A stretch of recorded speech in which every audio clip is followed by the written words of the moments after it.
The exact moment an actor finally gets to wear the perfect tuxedo as James Bond, they're signing an invisible, lifelong contract with pop culture that should frankly require hazard pay. They are instantly granted a golden yet utterly burdensome ticket to cinematic eternity, transforming into the global personification of danger, suave intelligence, and lethal charm. It's a spectacular career, and the ensuing refractory period is hell. For Pierce Brosnan, who seized the mantle in 1995 with GoldenEye, this was a destiny long deferred and perfectly executed. His version of 007, a calculated, thrilling blend of Sean Connery's icy steel and Roger Moore's predatory wink, didn't just continue the franchise, it spectacularly revived it. It secured massive critical and commercial success, yet this triumph was a double-edged sword, a truly magnificent prison built of global recognition and audience expectation. The role that gave him everything became a gilded cage.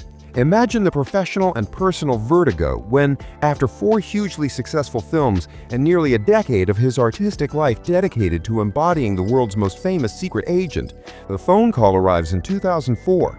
His tenure as 007 is abruptly, unceremoniously terminated.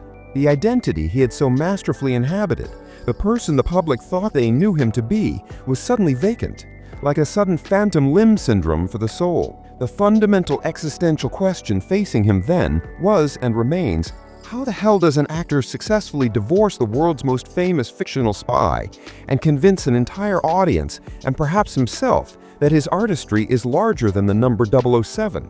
This journey isn't just a career shift, it's a profound public search for a new artistic self. The immediate aftermath was a period of calculated, sometimes frantic, artistic evasion. Brosnan consciously leaned into projects that felt like acts of visual and stylistic rebellion against the rigid, impeccable precision of Bond. His 2005 Golden Globe-nominated performance in The Matador serves as the prime example of this audacious effort. Here he played Julian Noble, a character who was the deliberate antithesis of everything Bond stood for. A washed-up, vulgar, emotionally desperate hitman riddled with insecurities, desperation, and a chaotic moral compass. Brosnan traded the tailored tuxedo for a sloppy mustache and unflattering beachwear, a striking, almost comical rejection of his polished cinematic past. It was a brave, unhinged performance aimed squarely at proving his versatility and breaking the golden handcuffs of his iconic role. While critics often applauded these attempts to demonstrate deep, unconventional range, the marketplace and the mainstream audience proved far less accommodating. This is the heart of the identity crisis. The public's unspoken expectation was stubbornly resistant to change. They struggled to reconcile the unflappable spy with the eccentric, often flawed human beings he now portrayed. His attempts at reinvention, though sincere, created a palpable tension, a constant low-level comparison to the larger-than-life figure he was trying to leave behind. He was constantly navigating the cinematic space of post-Bond, where every new character had to answer to the ghost of the old. His filmography became an experimental landscape, a deliberate quest for a new, defining signature.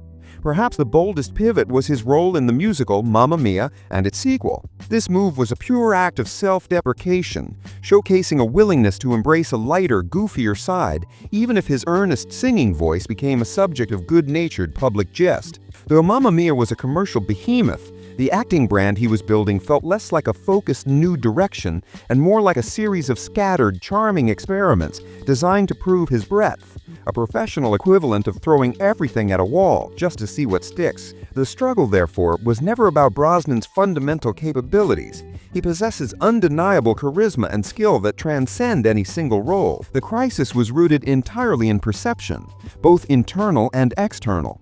Every new project was instantly categorized by the cinematic jury as a post-Bond performance.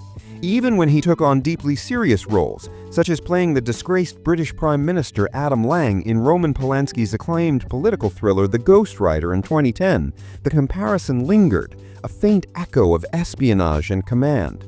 It was a nuanced, complex performance that revealed a dark, weary vulnerability beneath the public facade. The iconic status of the spy was the ghost in the machine of every subsequent film. In recent years, there has been a discernible and comforting shift. Brosnan has found a comfortable equilibrium, often taking roles that lean into his distinguished maturity, allowing him to be charming, dangerous, or vulnerable with a subtle, comfortable self-awareness. His persistence is his ultimate triumph. The legacy of Pierce Brosnan will always begin with James Bond, an undeniable and essential chapter of cinematic history. But his career after Bond, with its sharp turns, bold experiments, and sheer tenacity, is perhaps the more compelling story. It is a profound, public case study in the monumental challenge of forging a new identity after embodying a character so universally recognized.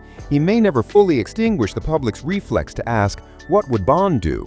But through his diverse and sustained work, he has definitively answered that question with the simple declaration, Pierce Brosnan is doing precisely what he wants to do on his own terms, forging a legacy of versatility against impossible odds.